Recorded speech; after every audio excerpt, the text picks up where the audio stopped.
സമൂഹത്തിൻ്റെ താളക്രമം നിലനിർത്തണമെങ്കിൽ ചിലതെല്ലാം നമ്മൾ പരസ്പരം പാലിക്കേണ്ടതുണ്ട്.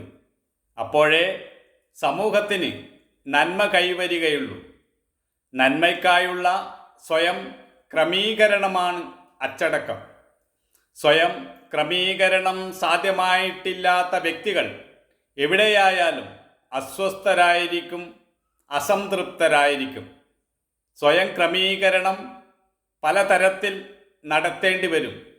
കുടുംബത്തിൽ, സംഘടനകളിൽ, സ്ഥാപനങ്ങളിൽ, തൊഴിൽ മേഖലകളിൽ, രാഷ്ട്രീയ സംവിധാനങ്ങളിൽ, ഇവിടങ്ങളിലെല്ലാം വ്യക്തികൾ ക്രമപ്പെടാതെ വരുമ്പോഴാണ് സംഘർഷങ്ങളും സംഘട്ടനങ്ങളും ഉണ്ടാകുന്നത്.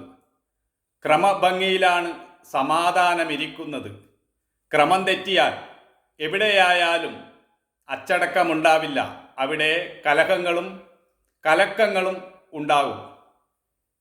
അച്ചടക്കമില്ലാത്ത കുടുംബത്തിലോ സമൂഹത്തിലോ രാഷ്ട്രങ്ങളിലോ ഒരിക്കലും സമാധാനമുണ്ടാവുകയില്ല.